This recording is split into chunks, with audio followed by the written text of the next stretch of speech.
Bienvenue, si vous nous rejoignez dans 64 minutes, c'est l'heure de votre grand angle.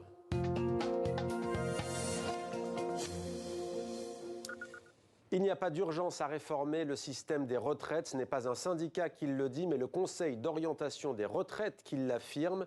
Mais Emmanuel Macron est déterminé. Il veut à tout prix repousser l'âge de départ à la retraite à 65 ans.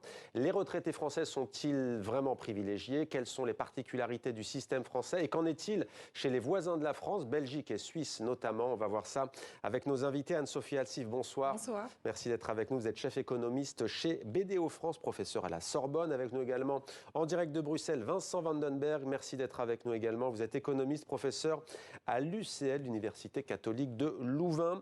Et notre correspondant en Suisse, Michel Cerutti, restez avec nous tous les deux. On commence avec ce petit tableau récapitulatif. Que prévoit au juste la réforme d'Emmanuel Macron? Élément de réponse signé Guillaume Villadier. Cette fois, c'est la bonne. Emmanuel Macron, en tout cas, veut y croire. Cette réforme des retraites, il l'avait promise en 2017, alors qu'il n'était que candidat à un premier mandat. Depuis, de grève en blocage, d'hésitation en suspension pour cause de Covid, le texte a été plusieurs fois rafraîchi. Et la réforme proposée aujourd'hui est bien différente de celle promise il y a 5 ans. Principal changement, Emmanuel Macron veut, contrairement à ce qu'il promettait en 2017, repousser l'âge légal de départ à la retraite, le faire passer de 62 à 64, voire 65 ans. Cette évolution, déjà annoncée en 2019 par le Premier ministre de l'époque, Édouard Philippe, est présentée comme inévitable. Le système des retraites est structurellement en déficit, déclaré ces dernières semaines le ministre du Travail. Donc il faut trouver la solution. Et comme notre solution n'est pas d'augmenter les cotisations, n'est pas d'augmenter les impôts, n'est pas de creuser la dette, il faut travailler plus. Et travailler plus, c'est à la fois le plein emploi, parce que travailler plus collectivement, c'est qu'il y ait plus de gens au travail, et c'est aussi travailler plus à l'échelle d'une vie, mais ça ouvre d'autres questions à discuter, sur la pénibilité, sur l'aménagement des carrières longues, etc. Autre changement par rapport à 2017, le gouvernement veut toujours supprimer les 42 régimes de retraite existants, mais plus question de le remplacer par un système de retraite universel par points. Le texte prévoirait 3 nouvelles catégories de régimes. Un système simplifié où, pour la fonction publique, pour les salariés et puis pour les indépendants, on a grosso modo trois grands régimes. À noter également la hausse de la pension de retraite minimum qui passerait à 1 100 €, soit 100 € de plus que ce qui était prévu au départ. Les pensions seraient aussi indexées sur l'inflation. Derrière ce nouveau projet, une nouvelle philosophie. En 2017, Emmanuel Macron souhaitait réformer les règles des retraites pour en faire quelque chose de plus juste. 1 € cotisé, quelle que soit votre situation, votre statut, votre secteur d'activité, donne les mêmes droits. S'est ajoutée en 2019 la question de remettre les caisses à l'équilibre. Désormais, l'exécutif a 2 arguments. Pérenniser le système des retraites toujours, mais aussi dégager des marges de manœuvre financières, trouver de l'argent pour mener à bien d'autres dossiers. Selon le gouvernement, la réforme pourrait permettre d'économiser 8 milliards € en 2027. Objectif du chef de l'État, un texte adopté avant la fin de l'hiver, une première mise en application à l'été 2023. Voilà pour ce point très complet signé Guillaume Villadier. Anne-Sophie Alsif, je citais le rapport du Conseil d'orientation des retraites. Tout va bien donc, pourquoi réformer? Alors tout va bien à court terme, puisque c'est vrai que là, à très très court terme, il n'y a pas de problème de soutenabilité et de financement. Après, à moyen long terme, c'est plus difficile, parce que c'est vrai que les modèles du Conseil d'orientation des retraites se basent sur des indicateurs économiques qui peuvent varier. On l'a vu, le taux de croissance, vous avez une pandémie, vous avez une récession, les gains de productivité, donc le taux de chômage, donc beaucoup d'indicateurs qu'on ne maîtrise pas à court terme. Donc l'idée, c'est d'avoir vraiment une vision à moyen long terme en se disant on va avoir un vieillissement accru de la population et donc il faut anticiper. Et puis vous l'avez dit dans votre sujet, c'est aussi avoir une marge de manœuvre pour notamment financer la transition écologique parce qu'on sait que les besoins vont être colossaux et de se dire, avec ces économies, on pourra financer d'autres politiques publiques. Alors on va continuer après avec vous et voir s'il y a d'autres leviers que l'âge de départ pour que le système soit à l'équilibre. Direction la Belgique avec Vincent Vandenberg. Alors quel est l'âge de départ en retraite en Belgique?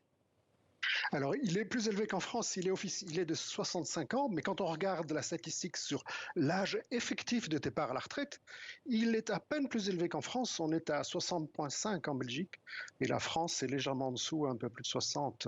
Donc l'âge légal de la retraite que l'on s'apprête à réformer en France n'est pas la fin de l'histoire.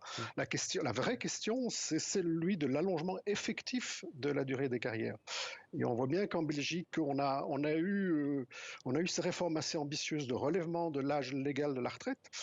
On est parti pour le relever jusqu'à l'âge de 67 ans à l'horizon 2030, mais le bas blesse du côté de l'allongement effectif des carrières.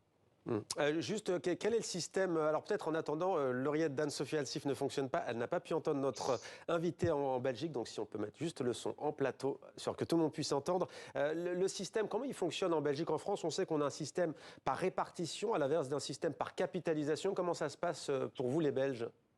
Alors c'est comme en France. Le système est essentiellement un système de répartition.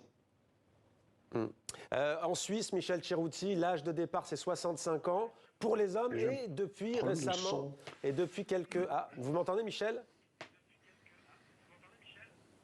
Je vous entends très bien jusqu'ici, Mohamed. Ouais, je disais 65 ans pour les hommes. Par contre, je vais m'entendre aussi en plateau, et là, ça va être un peu plus compliqué. D'accord, on va essayer d'arranger ça. Donc 65 ans pour les hommes et pour les femmes 64 ans, plutôt 65 ans depuis peu? Alors effectivement, c'est 65 ans depuis... J'enlève mon oreillette parce que je m'entends en plateau. Allez-y. Vous compreniez pourquoi je le fais.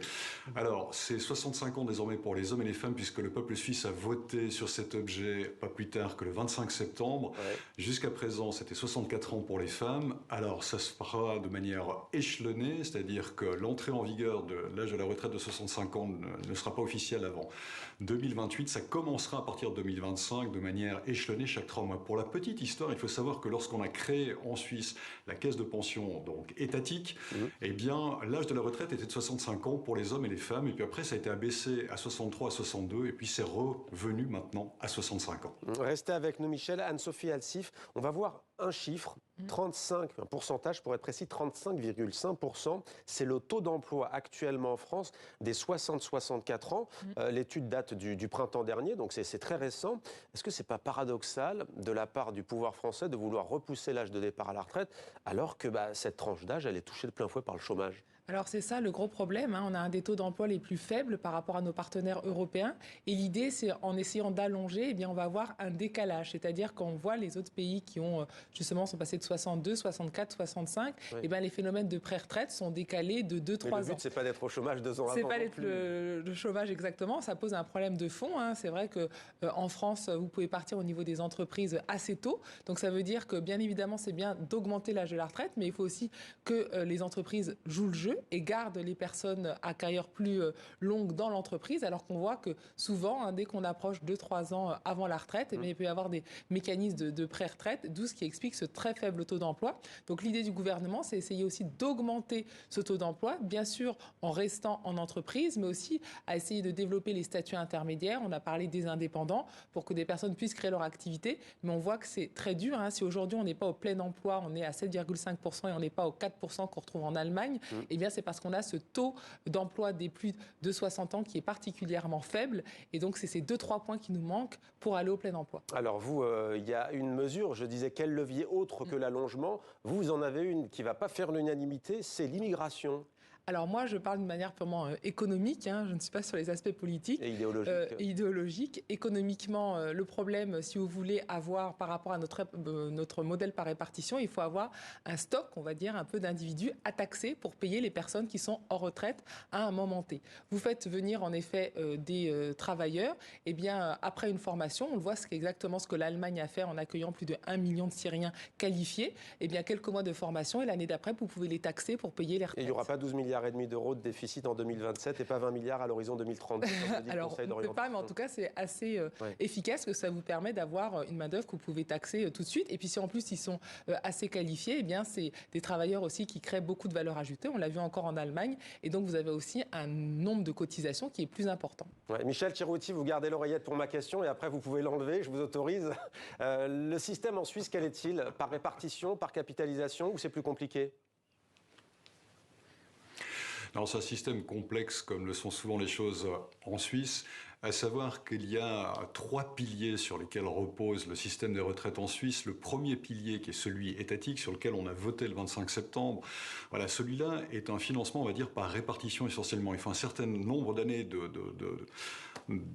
capitalisation, enfin je veux dire d'économie, et puis ensuite c'est réparti de manière un peu uniforme. Par contre, le deuxième pilier, lui, il est vraiment sur la forme de la capitalisation, et ça c'est une épargne qui est faite entre l'employé et l'employeur.